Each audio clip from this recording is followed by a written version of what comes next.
If this goes wrong, you hope for the best, but be prepared for the worst.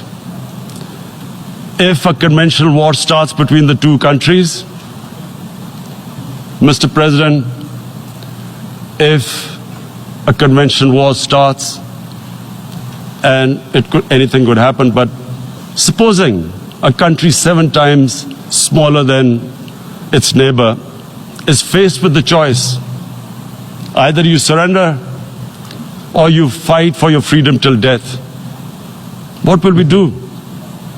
I ask myself this question.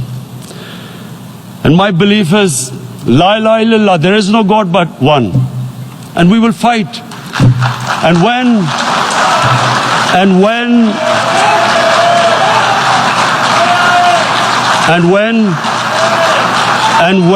a nuclear armed country fights to the end, it will have consequences far beyond the borders.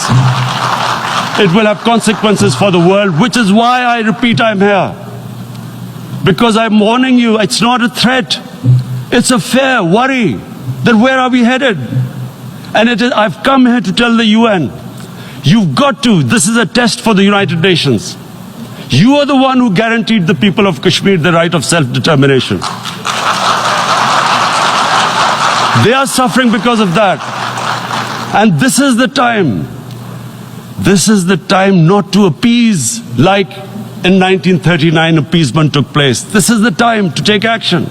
And number one action must be that India must lift this inhuman curfew, which has lasted for 55 days. It